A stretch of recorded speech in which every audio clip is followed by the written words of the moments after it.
সরকারি চাকরিতে প্রবেশের বয়সসীমা নিয়ে দেশ জুড়ে এখন নতুন করে আলোচনা শুরু হয়েছে। দীর্ঘদিনের আন্দোলনের মুখে অন্তর্বর্তী সরকার বয়সসীমা ৩০ থেকে বাড়িয়ে ৩২ বছর করার অধ্যাদেশ জারি করেছিল। তবে এতে পুরোপুরি সন্তুষ্ট নন চাকরি প্রত্যাশীরা। বড় একটি অংশ এখনও ৩৫ বছর করার দাবিতে নিজেদের অবস্থানে অনড় রয়েছে।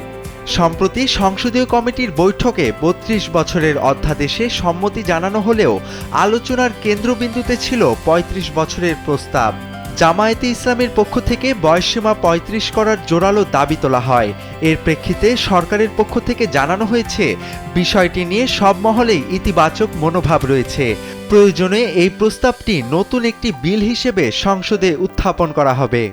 সংসদীয় কমিটির এই সংকেত লাখ লাখ চাকরি প্রত্যাশীর মনে নতুন আশার সঞ্চার করেছে। রাজপথের আন্দোলন এখন সংসদের আইনি প্রক্রিয়ার দিকে তাকিয়ে আছে। সবাই এখন একটি প্রশ্নের উত্তর খুঁজছেন, শেষ পর্যন্ত কি ৩৫ বছরই হতে যাচ্ছে সরকারি চাকরিতে প্রবেশের চূড়ান্ত বয়সসীমা? পরবর্তী সংসদ অধিবেশনে হয়তো মিলবে এর চূড়ান্ত ফয়সালা।